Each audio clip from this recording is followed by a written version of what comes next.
We're on a mission from God. Wendy? Stay away! So I got that going for me. Darling? Looks like I picked the wrong week to quit sniffing glue. Light of my life. We enjoy your films. I am a human being. I thought they smelled bad on the outside.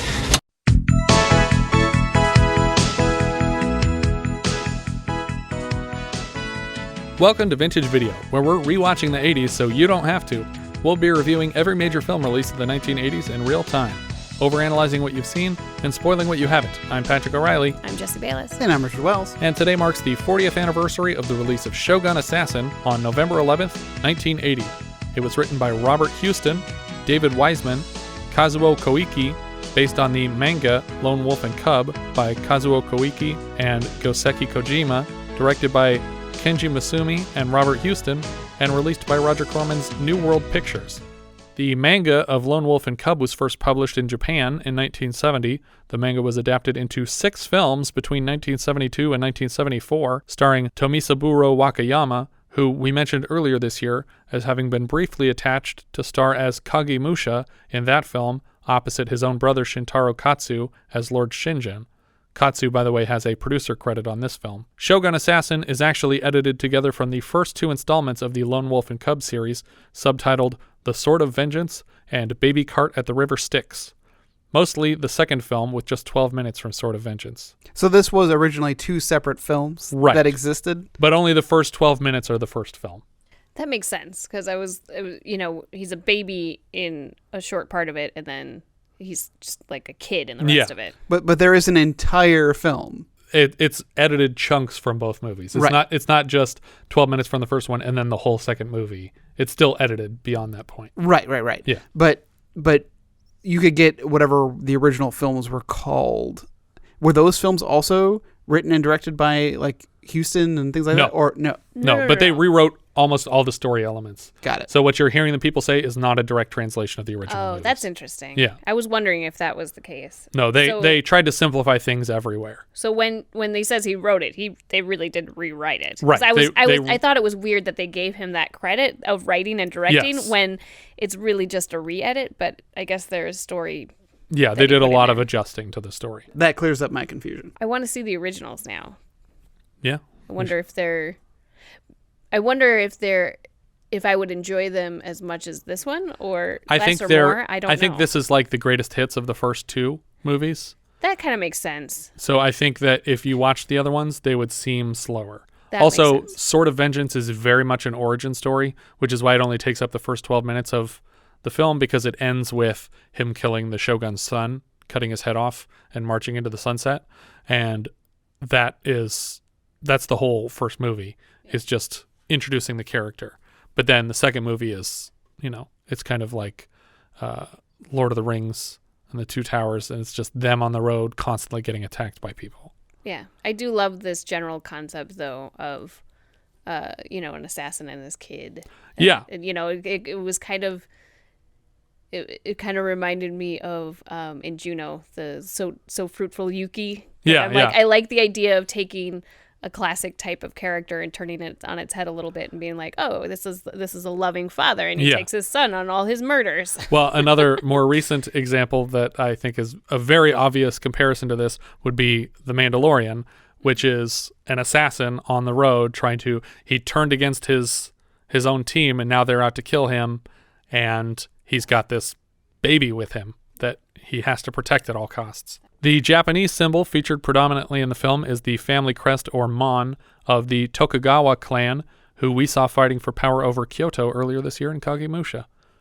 Robert Huston and his partner David Weisman directed and produced the re-edit after Weisman bought the rights from Toho for $50,000.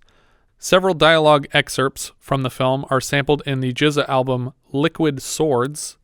GZA's Wu-Tang partner RZA scored both halves of Quentin Tarantino's Kill Bill, which also features clips when Beatrix Kiddo is watching the film with her daughter as a bedtime story. When that was the other movie that really stuck out to me. I didn't remember the fact that they played the movie that they actually played this movie in the movie, and I'm like, there's so much that reminds me of Kill Bill in here. Yes. I'm certain that it's some sort of influence on Tarantino, especially with all the arterial spray stuff. Yeah. That's definitely a clear influence. Mommy, do you want to watch a video with me before sleepy time? Oh yeah, I would love to. Which one do you want to watch? Shogun Assassin. No, BB. Shogun Assassin is too long. No, it's not. Well then, I'll leave you ladies to it. In 2012, Justin Lin announced that he would be directing an American remake, but that obviously didn't happen, and I'm not super upset about that. Upon release, Shogun Assassin landed in Section 3, the least extreme section of the official video nasty list. Oh, really? Yeah. The voice of Daigoro, the son, is actually the son of the guy who did the cover art for the movie. Well, the cover art's great. Yeah, and the kid does a great job, honestly. Mm-hmm. Yeah, I'm going to take issue with all of the voiceover, but not because it's bad. It's not because it's badly performed. I'm just going to put that there. But I just think it's wholly unnecessary. Yeah, a lot of it is. But I still appreciate what a good job they did fitting it into people's mouths, because sometimes the dubbing is very distracting. And they actually put some effort into matching mouth shapes a little bit with the words they chose. It kind of reminds me of my old job where we took a cartoon and completely we didn't speak Korean, and it was a Korean cartoon, and we just looked at it and we're like, what do we think is happening? Yeah. And we wrote a story and tried to match it up. Well, it's not a lot unlike my old job either with Most Extreme Elimination Challenge, where they're putting just jokes over what the people said, not even bothering to translate, just literally just making stuff up. Yeah. Spinach Farm! Up next, Patrick O'Reilly, the voice of Septic, the fudge log. Now, you work your way through the city sewer system, but look out for the plumber's snake. Oh, and he sticks it, Ken! I think you got a wedgie. Hey, does your crack hurt? Yes! But also, obviously, Woody Allen did it in What's Up, Tiger Lily before that, which is what inspired the Most Extreme Elimination Challenge guys. I think that was actually Woody Allen's first feature film, because he literally just had to buy the rights to a movie and then write jokes over it. We start this film with the child's voiceover over the opening credits. When I was little, my father was famous. He was the greatest samurai in the empire. He was the Shogun's decapitator. He cut off the heads of 131 lords for the Shogun. It was a bad time for the empire. The Shogun just stayed inside his castle, and he never came out. People said his brain was infected by devils. As we hear all this, we see a completely crazed Shogun sending soldiers out to kill people willy-nilly. But still, we were happy. My father would come home to mother, and when he sees her, he would forget about the killings. We see a woman breastfeeding a baby. He wasn't scared of the Shogun, but the Shogun was scared of him. Maybe that was the problem. Lone Wolf's wife, Azami, tells him she had a bad dream, but he tells her not to be afraid. Bad dreams are only dreams. The child's name is Daigoro, but I'll be calling him Cub mostly, because that's who he is to the Lone Wolf and Cub story. And easier to say than Daigoro. Daigoro constantly. Cub tells us that his father prayed for peace nightly, and his mother sang, one night ninjas attacked on orders from the Shogun, intending to kill Lone Wolf, but somehow killing Azami in his place. That was the night everything changed. Forever. Azami uses her dying words to remind Lone Wolf that it's his responsibility to protect Cub. When he first mentions that they were trying to kill my father and they accidentally killed my mother, I was thinking that's weird. Like, how did that happen on accident? And then I started thinking of, is it Diamonds Are Forever? Or no, it's You Only Live Twice, when they're trying to poison him through the ceiling. Yeah. And then he rolls over at the last second and the poison goes into his wife's mouth. Yeah. And I was like, oh, maybe something like that's about to happen. But then it turns out that in the original movie, they just killed his wife because they were framing him for her murder. And so that's what was happening in the original version of this story. Also, the crazed Shogun guy that we see is not actually the Shogun. He's an advisor. He's like the Jafar character, and he's trying to start his own rival faction that are killing a lot of people. But they were like, let's make it less complicated. He's just a Shogun, and he's crazy. Yeah. Lone Wolf swears vengeance, and he hits the road with a baby cart. On a path in the wilderness, a man with a basket helmet over his head charges them full speed until Lone Wolf slices open the basket and buries his sword deep in the man's forehead, at which point the man grabs onto the sword and pulls it down into his own head so that a second ninja can jump over him to attack Lone Wolf. Lone Wolf taps a cane which extends a spearhead from one end and impales the second attacker before he can hit the ground. As the men bleed out like blood sprinklers, they inform Lone Wolf that he is marked for death, as though that were not already made clear. Yeah. You are marked for death. Wherever you go, you cannot escape the Shogun. And we drop the title card here, Shogun Assassin, which doesn't really make sense because he's not assassinating the Shogun or an assassin for the Shogun. He is an assassin for the Shogun. Or he was. No, he was a decapitator. He carried out executions. That's different from an assassination. Well, at least at certain points in the voiceover, the Cub calls him an assassin on multiple occasions. Yeah, he becomes an assassin in this story. But I think before that, he was literally just handing out capital punishment for... Unless they're implying, like... Because the Shogun is a position of power. It's the dictatorship of the, the Tsar or whatever. Unless they're saying, like, he is the king of the assassins, because we will meet the supreme ninja. That's true. In this as well. And I also don't think that we should take that he was the decapitator as in, like, he's the guy with the black bag over his head that just chops people's head off on a block. I think that he's literally hunts people down and decapitates them when the Shogun asks him to. That's possible. Although I read from it that it was like he would ask people to commit seppuku, and then what you're supposed to do at the end of seppuku after a person commits it completely is there's a guy who's the official decapitator that takes their head off at the end of it.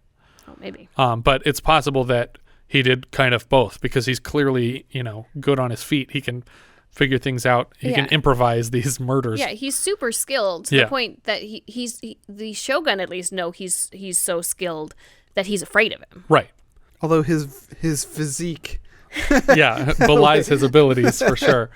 He does not look like that in the manga or in any other version of this story. There's a made-for-TV version of it in Japan, and he looks like he does in the manga, which is like a trim fighter. And the guy who created the manga was like very hesitant about his casting, but eventually like they did some sort of an audition process where he proved like, no, I can appear agile and do things. Like, I never feel like when he's fighting that it looks unbelievable what he's doing. No. So I think he at least pulls it off, but it is a strange shape for this character to be. I kind of like it. I think it's against type and in a good way, whereas unlike something like The Exterminator, I'm like, where is this, puffy white guy doing like just murdering people? But he's also not like Sammo Hung huge. So it doesn't look ridiculous. It just, in the nude scene that comes up later, I was just like, oh. Yeah. We fade in from the title to Lone Wolf and Cub eating by a campfire. Cub says that his dad doesn't talk much anymore and sometimes gets lost in memories of the past.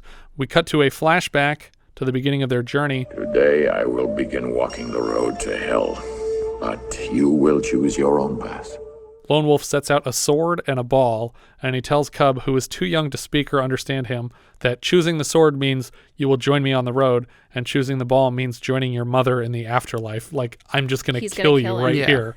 You know what I love about this scene, though, is this is such a classic, like, little kid thing to do. You put an actual toy designed for a child in front of them, and then you put something incredibly dangerous in front of them, and they will go for the incredibly dangerous thing every time. Yeah, you would think that the odds are stacked the other way, but no, the kids are going to go for whatever's going to slice up in their hand the fastest. Yeah. Luckily for Cub, he turns away from the ball halfway across the floor and grabs the hilt of the sword.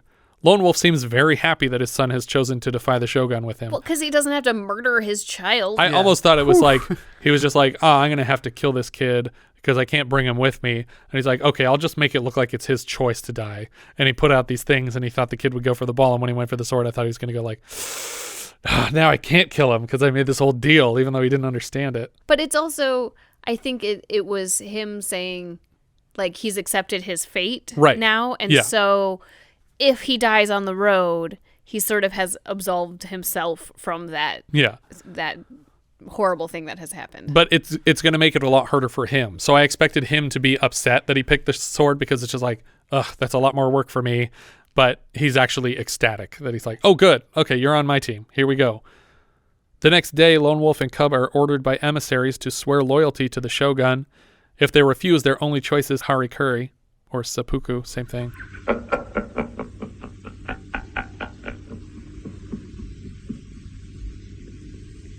You are wrong. I have a third choice. He grabs his son and sword and slices up the papers with the Shogun's orders, and then just ruins a crowd of 10 or 12 guys. He slashes open a few bellies. He cracks someone else's sword in two. He sends the tip of that sword through another man's neck and pins him to the wall. He does all this while cradling his son in his non-sword arm. I think my favorite one was the guy at the door, where he slices through the guy at the door, and it just cuts to the exterior of the door where the ropes that were holding it shut fall off. So he sliced him right through the gap between the door. Yeah, he cut through the guy, he cut through the log on the inside of the door holding it shut, and he cut through the bamboo straps on the outside. So all of these layers have been penetrated, and he could just push the gate open to leave. This arterial spray is very reminiscent to Kill Bill, specifically the whole Crazy 88 fight at the club. And I think over the course of the film, I clocked things that will show up in Kill Bill, Big Trouble in Little China, and a 1983 martial arts film that I hold very near and dear called Duel to the Death. Yeah. That we'll be covering later. But this isn't the only film that uses that technique. No, for sure not. But I think this is what is being referenced in those films. Not that this is the only one that has it, but that I think Tarantino very specifically was like, watch this, make things that do that thing, because I want it to look like that. There was another film that I thought was the one that really influenced the blood spray, and I'm not going to know the name of it off the top of my head, but I thought it also had like a female Lady Snowblood, maybe? Yes, that's it. Yeah. Yes. Which is another live action adaptation of the manga written by the same guy that wrote these stories. Okay. All right. So that one I remember seeing clips from that also used the blood spray. Yes. Also, Dracula dead and loving it. Yes, that's clearly what he was going after. I'm just imagining them watching that on the Kill Bill set. I want you to make it look like this. And can we have a really funny vampire? Lone Wolf pushes the gates open with ease to reveal the Shogun and another row of soldiers intending to keep him here. You can never escape your fate. Submit with honor to a duel with my son, Lord Kurando. So now, Lone Wolf is actually being granted a chance at freedom if he can best the Shogun's son in one-on-one combat. If you win, the Shogun will not challenge you anymore to come back. Lone Wolf agrees to the challenge and meets Kurando in a field. Cub is riding on Lone Wolf's back. The two men race full speed toward each other. Kurando has the sun at his back, hoping for a blinding advantage over his opponent, but when they get close, Lone Wolf leans down to reveal Cub with a mirror attached to his head, reflecting the sun back into Kurando's face, just long enough for Lone Wolf to take his head clean off. And we get one of these beautiful, raised shoulder molds of a neck above a human head, just spraying blood into the air. Every moment of this film where the kid participates in one of the kills is just great. Yeah, it's super fun. Well, I also just like the implication of, just in case he goes for my head, he'll miss my head. And take my son's off. In a medium shot here, we see blood spurting out of Kurando's neck, the neck of his still stumbling body. And even though Kurando is moving at what looks like close to regular speed, Lone Wolf and Cub are just frozen mid-sword swing behind him to imply that it's in super slow-mo, I guess. We cut back to the campfire, where the Shogun has for sure not given up on tracking them down. The first Lone Wolf and Cub film is basically over. Everything moving forward will be from the second film. After Shogun Assassin was really successful, they released the other 4 Lone Wolf and Cub movies as 4 sequels to Shogun Assassin. But they're really just the last 4 movies. They're not all remixed. It's just the movies as they came out.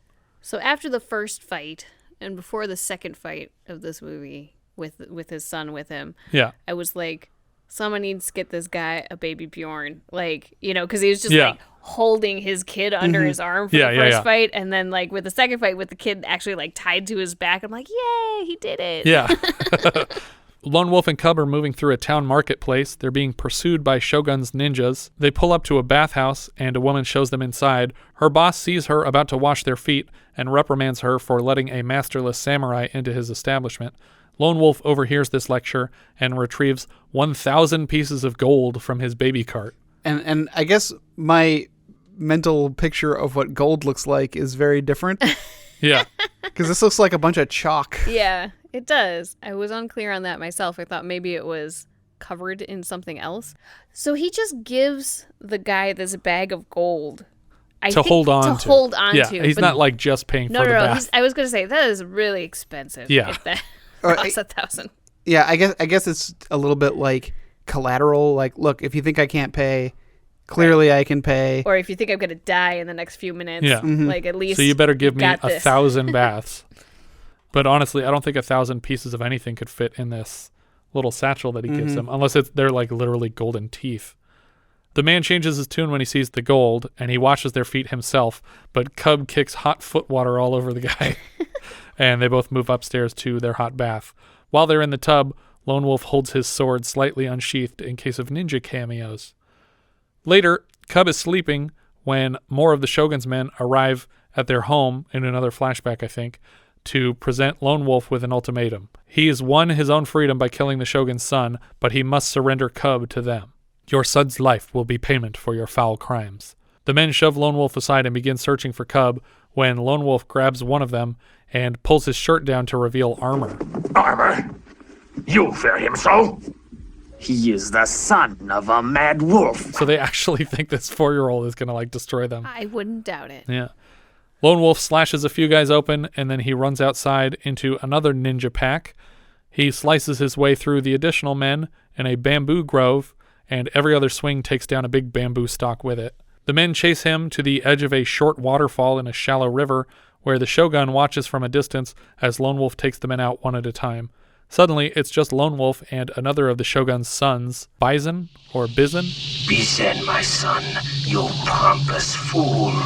The wolf lures you to your grave. But I would risk the lives of all my sons to see his head on a stake. Lone Wolf is standing waist deep in the water now, and suddenly reaches down with his right hand onto the surface of the water. Seeing this, Bizen slices his sword through the water to deflect Lone Wolf's sword, but when Bizen's sword is swung away, Lone Wolf lifts his left hand from the water, and we realize that his right hand was an empty diversion, and he quickly guts Bizen. Shogun seems less than devastated about it. Farewell, my son. Shogun, with nobody to fight for him, demands Lone Wolf's head, and Lone Wolf vows to destroy him. The Shogun sends a group of men to speak with the Ninja Supreme. They tell her that Lone Wolf has thus far killed 2 of the Shogun's sons, and he wishes to employ them to assassinate Lone Wolf. The men delivering the Shogun's message don't seem to think that the Supreme Ninja or her team are up to the task.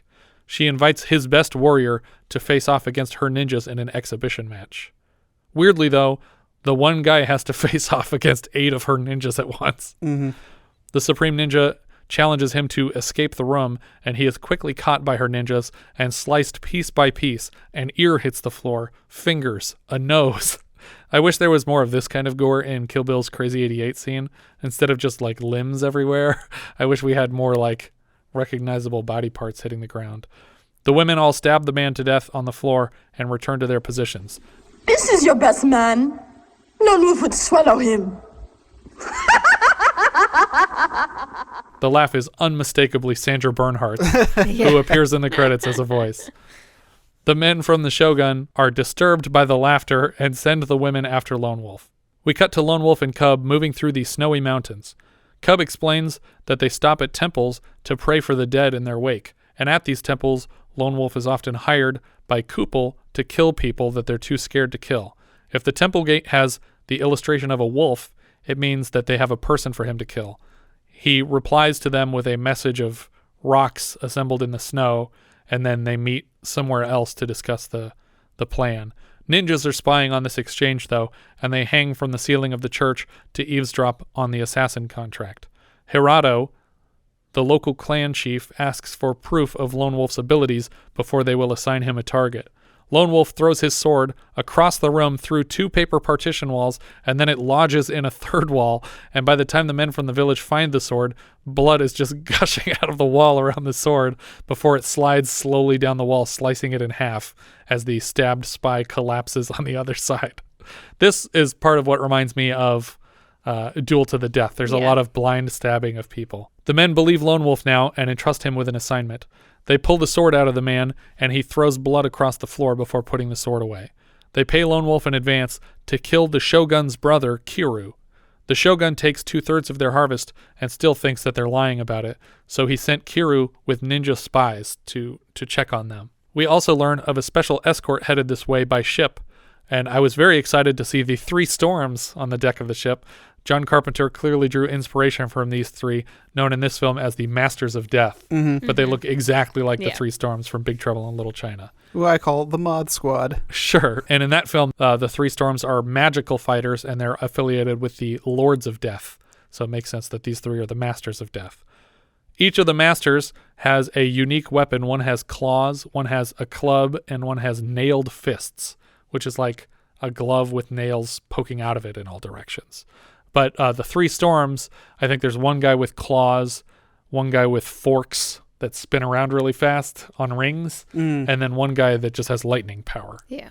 The Masters of Death intend to escort Kiryu across the border, and these villagers implore Lone Wolf to kill Kiryu before that happens.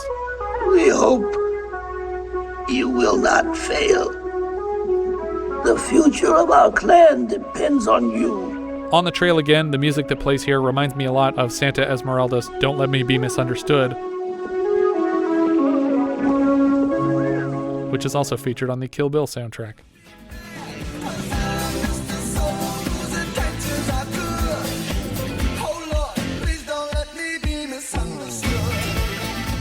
Cub tries to keep track of his father's kills to help him pray for each of them. So far, it's 342. They encounter some of the Supreme Ninja's women on the road. They're all wearing bright color patterns and start cartwheeling in the path. The camera is zooming in and out of the fabric and in and out of Lone Wolf's face like he's being hypnotized by this motion. Finally, they are leaping toward him with kicks and swords, and he kills a few very quickly. 345. Lone Wolf and Cub walk down the road. He encounters a pair of women along the road who suddenly frisbee their razor-lined hats at them. Lone Wolf slices one of the hats as the other one trims Cub's ponytail while he ducks into the baby cart. In a quick sword fight, Lone Wolf takes one of their hands off and puts his sword through the neck of the other woman, and they continue down the road about 8 feet before they're attacked again. And the one who's got the sword in the neck looks really pissed off. Yeah. She's just like, God, this wasn't supposed to damn happen. it. I wasn't even supposed to be here today. They continue down the road about 8 feet before they're attacked again, first with vegetables, but when a radish stabs through the baby cart, Cub opens it to find a blade hidden inside. So each of these vegetables has actual metal in the middle of it. Yeah, which I just thought was great because they would just shoo, shoo, shoo, shoo. It's what you fear every Halloween. Yeah. Lone Wolf stabs a few more ladies, and then when his hands are full of corpses, the last woman charges the cart, and Cub taps twice on one of the poles that frames the cart, and a blade extends from it, stabbing the last woman in the chest, and scoring Cub his first official kill. Another 20 or so feet down the road, they are ensnared by a huge net, and the lady who threw it yanks the baby cart over on its side. This is the Supreme Ninja, and she throws claws into the net to drag Lone Wolf as he cuts his way out. I am the Supreme Ninja. Oh! He seems very impressed by her title, at least. During their sword fight, they are caught in embraces several times. He seems to intentionally avoid dismembering her. Once he disarms her, he swings his sword down and she catches the blade in her bare hands. After a moment, she's able to throw him to the ground by twisting his sword, and then leaps straight up out of her clothes and lands in a nearby field where she runs full speed backwards away from Lone Wolf to his and our confusion. I love that shot. It's so great. It was just like, don't turn your back on him, don't turn your back on him. Yeah. I don't know if she's supposed to look naked, but she's wearing like a full, like... Well, she's got a black bodysuit, like a tight bodysuit on. But it's only slightly darker than her skin color, and it felt like the point was supposed to be that she jumped out of her clothes to get away from them, but she's not naked here. She is wearing a bodysuit. But we'll see her naked later, so I don't think it's really a matter of that. No, I think she's supposed to be wearing clothes. Okay. I think that this was just her... That's just what she wears under it. It's her getaway outfit. It breathes. Yeah. Lone Wolf and Cub continue down the path through the woods. Fight music starts playing before any enemies are visible. Suddenly, there's a crowd of fighters on the horizon. One throws a hook on a chain and steals Lone Wolf's sword right out of his belt. Lone Wolf grabs a dagger out of the cart handle to replace it, and he yanks 2 spears off the sides of the cart before shoving it full speed toward the line of men. Just before it hits the men, Cub pushes a pedal in the basket, to extend blades from both sides of the cart, and he plays a brutal version of Red Rover, send Daigoro right over. The blades take off 2 feet as he rolls past the fighters. Yeah, but this is one of those, like, steamroller coming towards you in Austin Powers moments, because the cart is not going that fast, and they just slowly cut through the legs of these guys. Yeah. I also think he pushes the pedal for the blades to come out way too early, because it's such a telegraphing the move, where it would have been much better if he did it at the last second. They thought they were standing clear of it. Right, because they don't move for so long. Lone Wolf pulls off an essentially flawless victory on all of these dudes, and blood spurts out by the gallon. Lone Wolf and Cub cross a bridge alone.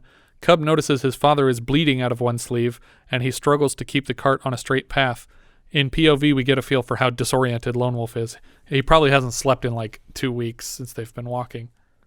They enter a shed to sleep for the night, and the Supreme Ninja again meets with the Shogun's assassins, and they tell her that Lone Wolf has killed all but 2 of their men. Supreme Ninja laughs again. They inform her that all of her women are also dead. It's like, keep laughing. Yeah. Together, they plan to kidnap and kill the child as a way to get to Lone Wolf. Cub tries multiple times to collect water from a nearby river for his father, but for some reason, it doesn't just stay in his hand.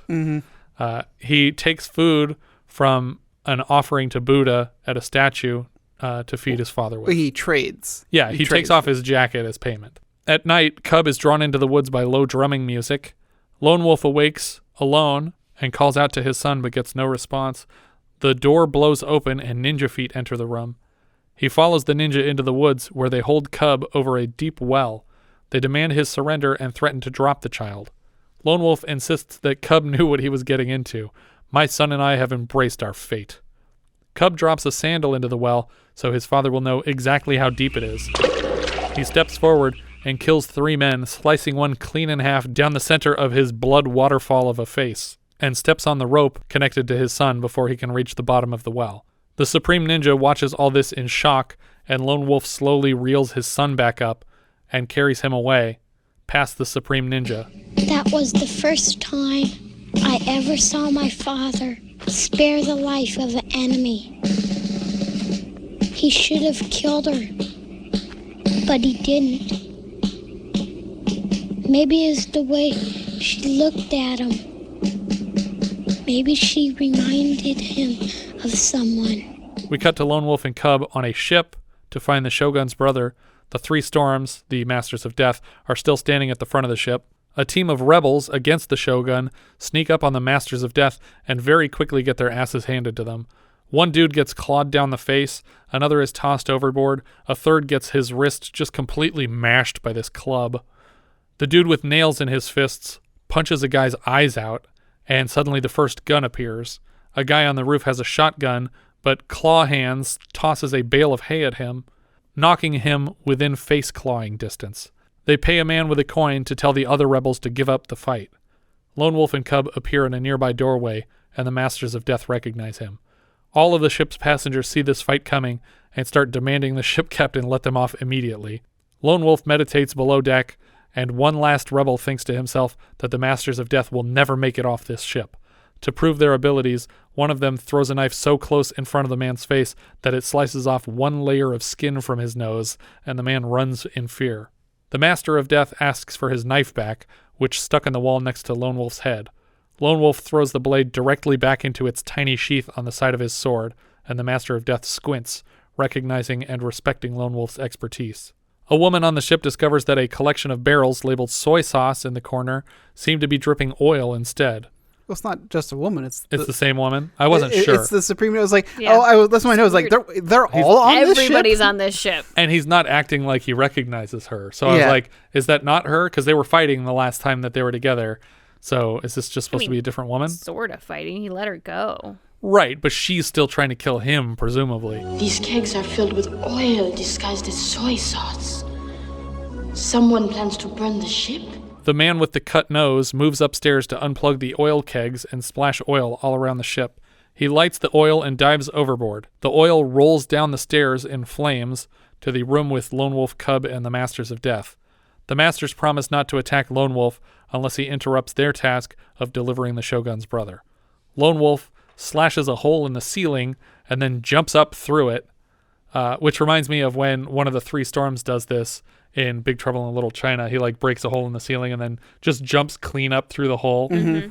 On the deck, Lone Wolf throws the baby cart overboard with Cub inside, and then he pole vaults over the wall of fire circling the ship. Underwater, we see the woman from the boat is following them, and she manages to wrestle Lone Wolf's sword away from him, and it sinks to the bottom of the water. He drags her and Cub to the shore and into a small home. In the house, Lone Wolf takes off his wet clothes, undresses his son, and then begins forcibly undressing the woman. The three of them cuddle together for warmth, but I feel like this could have been done a little gentler and not come across as a desperate rapist. Yeah, I was really worried where this scene was going, and then I thought, wait, maybe he's checking her for additional weapons, because like he just really doesn't trust her, and that's why she's like trying to like resist, like oh no, don't, please. Yeah. But it's like, no, it's because I got all these weapons hidden on me, and if he'll find them. But like, no, this is just like a horrible, upsetting scene, and I guess it's cold out, but I mean, we can't tell because we don't see their breath or anything, but it must be cold enough that they had to do this to survive. But they do. He does have a line that he says, there's no fire. Right. Yeah. We must stay together to be warm. So Lone Wolf holds them tight as the woman's hand sneaks toward the sword on the floor. Cub grabs at the woman's nipple with his hand, and she sets the sword down as her motherly instinct kicks in. She sneaks out later in the night and stands in the raging surf on the beach to contemplate what's going on. Later that day, Lone Wolf hears her following them again, and he holds a sword out to warn her away, and she drops hers to retreat. We felt bad leaving her there. We knew she would have to go back to the Shogun and commit harakiri. She was ninja, and she had failed. Suddenly, Lone Wolf and Cub are out of the woods and cresting a sand dune in a vast desert. The Masters of Death are seen escorting the Shogun's brother in a palanquin, or litter as they are sometimes called, not unlike the one Lord Shinjin died in earlier this year in Kagemusha. The Masters of Death sense the rebels are near. They arm their special weapons, and Clawman throws hooks into the sand blindly. Blood starts to gush out of the sand where he has successfully impaled a rebel's head. This is something I recognized also from Duel to the Death. In that film, ninjas are able to hide anywhere, but somehow the protagonist can always detect them. He regularly stabs his sword into the ground or trees, and blood just rockets out, suggesting that he has killed another ninja before he could even attack. Often the trees aren't even wide enough for a ninja to fit in. My favorite, though, is when he slices a ninja completely in half, top to bottom, only to learn that a second ninja was hiding inside the first ninja. I really can't wait to review that movie for this podcast. Yeah, because that was after this. Yes, that's 83. Yeah. So we'll get there. Yeah, so that movie very much could have been influenced by a bunch of this stuff. Yes, I think so, definitely. Because even the guy jumping out from behind the dude that got cut in half was very much like that scene in Duel to the Death. Mm-hmm. Absolutely. Yeah. Claw Guy hits another underground rebel in the head and just drags him out of his hole, and now about 50 more rebels appear from under carpets buried in the sand and are dispensed with effortlessly by the three Masters of Death. The Masters find Cub standing in the desert, and he points them in the direction of his father. So, we have a reunion. Now we will show you, Masters of Death. Come on. Lone Wolf gets the Club Master alone and breaks the club with one swing, the Club Master's sword with a second swing, and then cuts his basket hat in half. From behind, we see the man's head split in two, but each half is supported by his hood, and so blood is just fountaining out where his face should be. It reminded me of The Thing. Yeah. It's like a face just opening up for no reason. Yeah, blossoming. Nail Fists gets a sword in the gut from 10 feet away when Lone Wolf unexpectedly hucks it at him. How could you throw your sword? Like it's against the rules or something. Wolverine is the last man standing, and Lone Wolf leaps off of him to collect his sword from Nail Fist's corpse. Right when Clawman gets to him, Lone Wolf nicks him ever so lightly right on the carotid artery, and we get this beautiful shot of this effervescent blood spray escaping smoothly, almost like a colored gas. The whisper of a breeze accompanies the spray. Your technique is magnificent. When cut across the neck, a sound like wailing winter winds is heard, they say. I'd always hoped to cut someone like that someday, to hear that sound. But to have it happen to my own neck is ridiculous. It's the best line in the whole movie. Ridiculous. I mean, to end it with the word ridiculous and to start it with your technique is magnificent, it makes it just a perfect line. Yeah. All this squirting blood. Yeah. It's wonderful. The man rolls down the sand dune and bleeds out at its base. The men carrying the Shogun's brother wisely disperse, and Lone Wolf chops open the box. You can't touch me. I am the Shogun's brother. Out.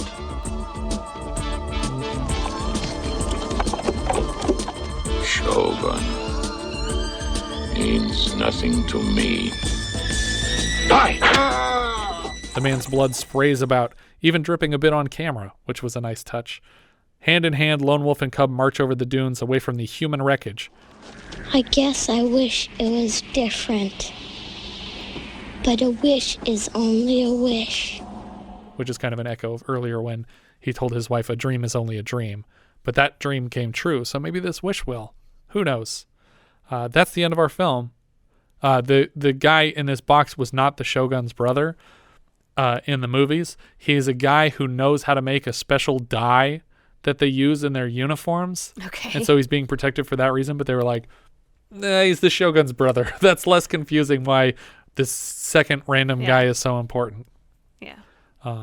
Those aren't the only things that they changed that I mentioned, but I think they changed enough of it that the screenwriting credit is at least warranted. That makes sense. Maybe I wouldn't enjoy the originals better. I mean, I don't know. I haven't actually seen them. It's hard to say. But I enjoy this one a lot. I do too. Yeah.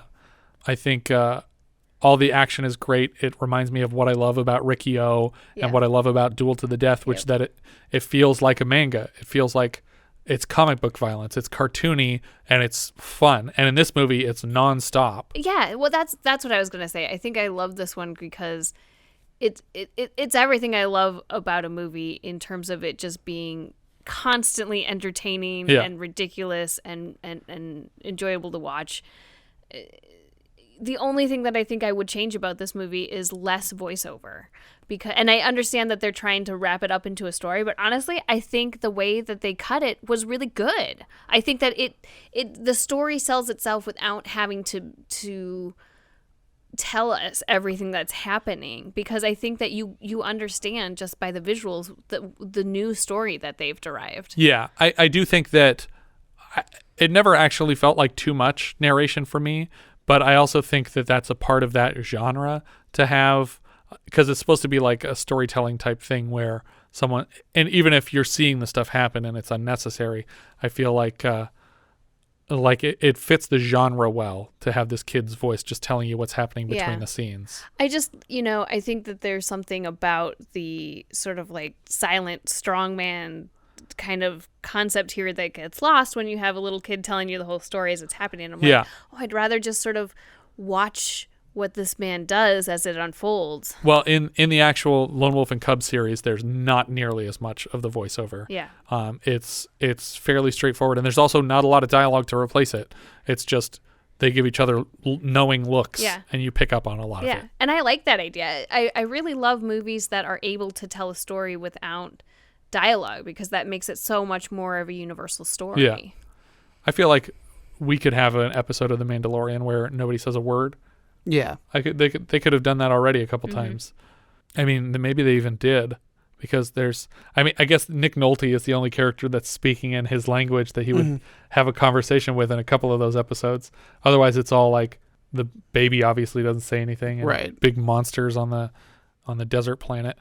But, yeah, I like this movie a lot. I wish there was more stuff like this, but I feel like arterial spray is a thing that people aren't going to do as much anymore, or that it's going to be CG moving forward. Yeah. I also miss this house paint red blood spatter. I feel like when I was a kid that every movie had it, and now no movies have it, and I miss it. And so I really appreciate it when it shows up in these things. Yeah. Well, I remember working on a movie where they made us change the color of the blood to get a PG-13 rating. Right. They turn it black usually. Yeah, they just turned it dark so that it wasn't blood-like. And I'm like, why does that matter? Like that's the fun thing about these kinds of movies, is that they're graphic and violent, but they do it in such a comically ridiculous way that it's I wouldn't feel bad showing the kids this. Like this is a fun movie. It's cartoony violence. It's okay that a lot of people are getting their heads chopped off because it's not realistic. Yeah. We have the Beatrix Kiddo feeling about this movie that we're comfortable showing this to a 4-year-old or 5-year-old. Our director here was Robert Houston. He plays Bobby Carter in The Hills Have Eyes, and he came back for the sequel. This was his first directing credit, and he also did some stuff for Playboy, America's Most Wanted, and one episode of Doogie Howser. He provides voices here in Shogun Assassin. Our other director, the director of the original material, Kenji Misumi, directed 4 of the original 6 Lone Wolf and Cub films, hence his credit here. He also directed a bunch of Wakayama's brother Shintaro Katsu's Zatoichi movies, and he also directed the 1974 Last Samurai that did not have Tom Cruise in it. The writer of the manga, Kazuo Koike, is the co-creator of the original Lone Wolf and Club manga series, so he has story credits for all of those. He also wrote the Lady Snowblood manga, and he has a story credit on that film. And he also created the lesser-celebrated Crying Freeman series. His co-creator, Goseki Kojima, just has Lone Wolf credits on his IMDb page. And our American writer, David Weisman, here is a protege of Andy Warhol's.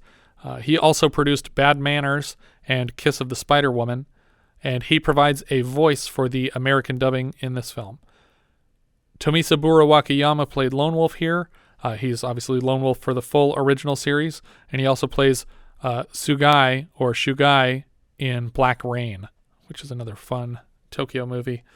Akihiro Tomikawa played Daigoro. He plays the kid in all 6 parts of the original series, and those are his only credits. Lamont Johnson provided a voice in this film, though the voices aren't assigned to a specific character, so I don't know which voice he did.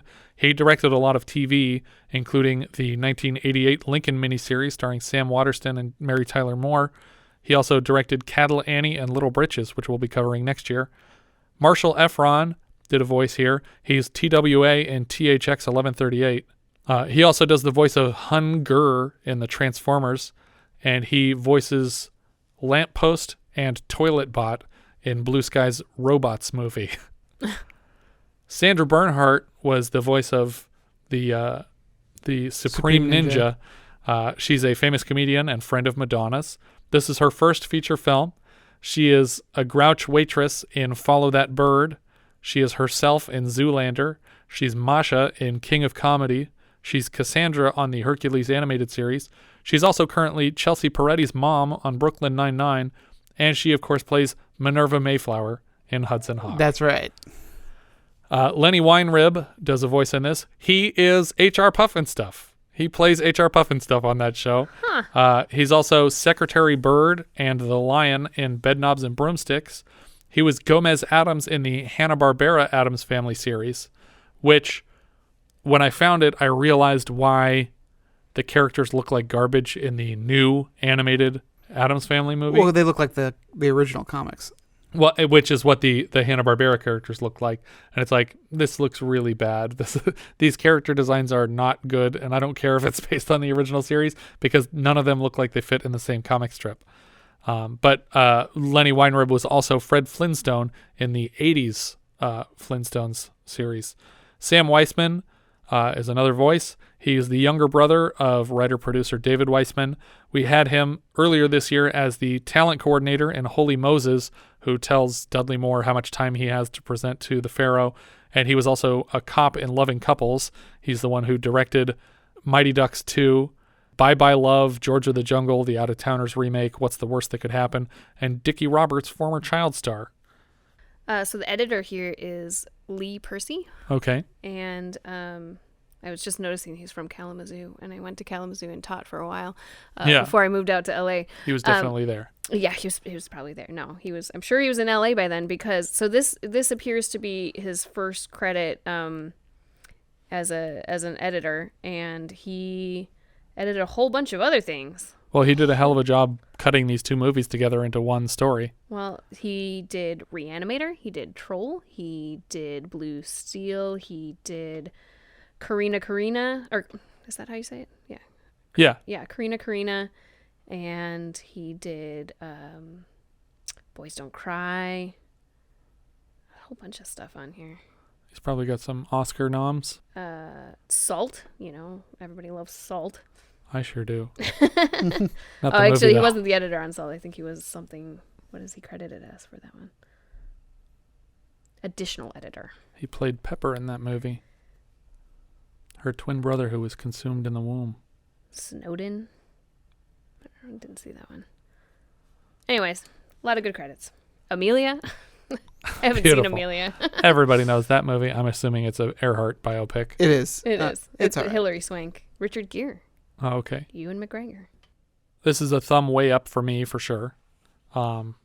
This is definitely, I would put it on the level with those Riki-Oh or Duel to the Death, where I would just put it on, and it's a very, very fun samurai movie, ninja movie.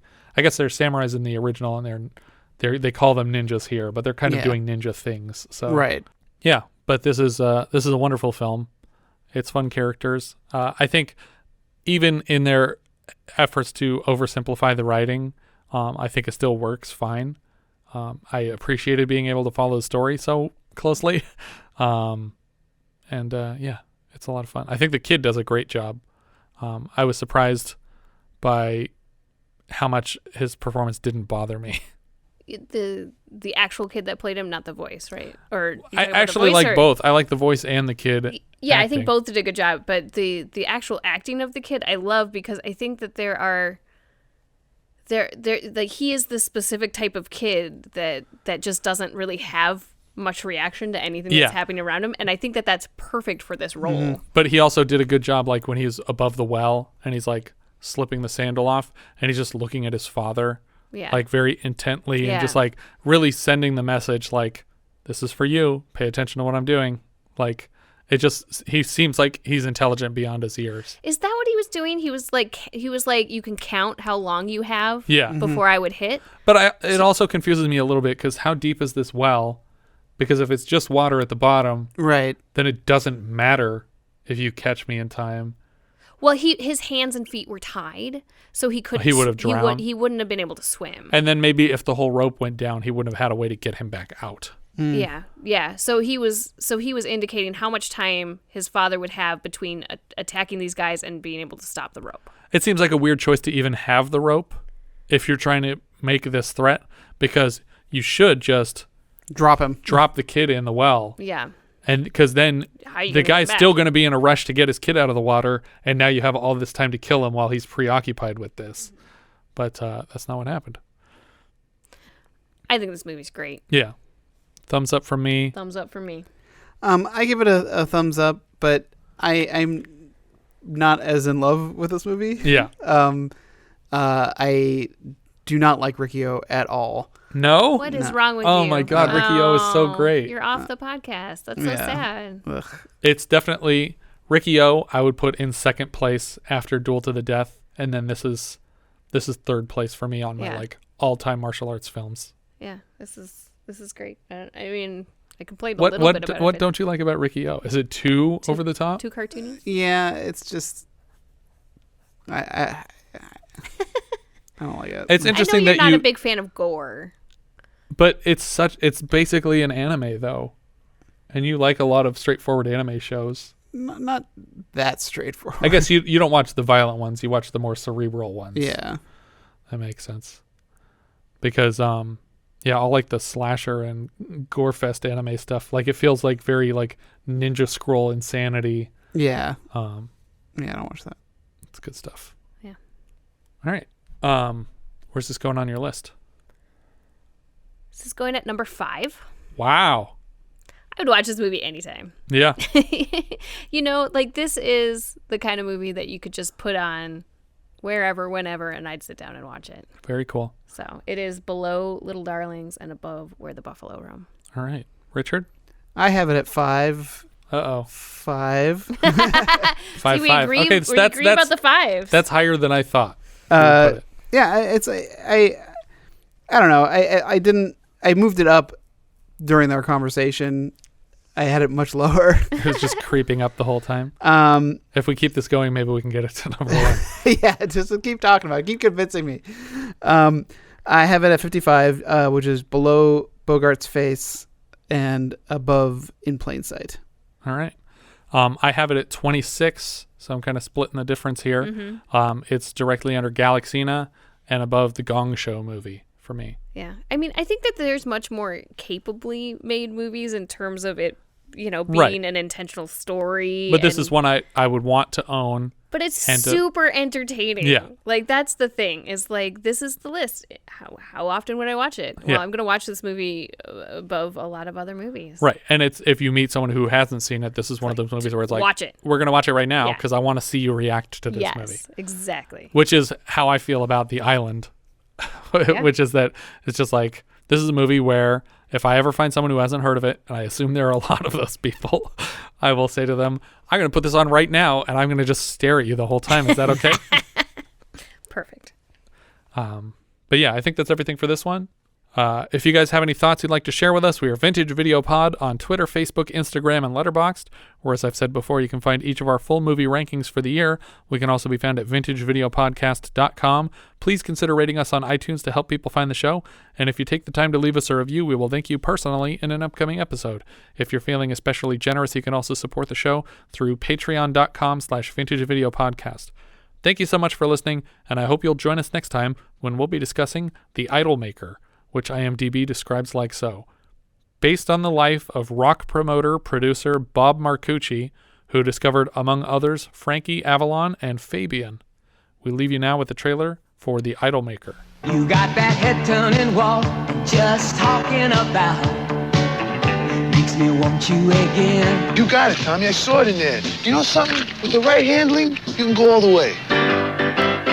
He'll teach you how to move. All we gotta do is loosen it up and bring the talent up to match your face. How to smile. They want Prince Charming, somebody cute and safe. How to sing. I just want to take you where I'm going. He'll tell you when to think. I told you I wanted movies for Tommy, not television. You got that? When to talk. From now on, you don't go nowhere. You don't leave this house. You don't do nothing. When to love.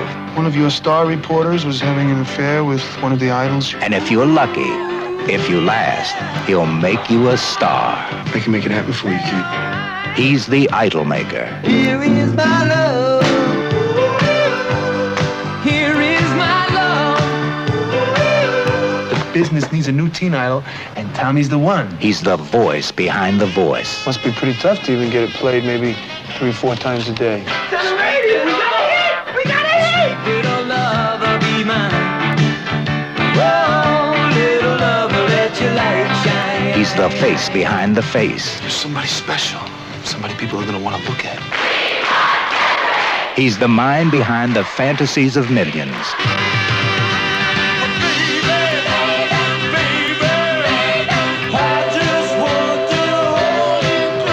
He takes a no one. He's not going to get there unless I push. You mean you're not going to get there unless you push? And makes him someone. I'm building him into a legend. To everyone. So don't you let me see you crying. They love him. They're going crazy over like this. Yeah, I did. The Idolmaker. Starring Ray Sharkey, Tova Felcher, Peter Gallagher, and Paul Land. The Idolmaker. He could do it for you.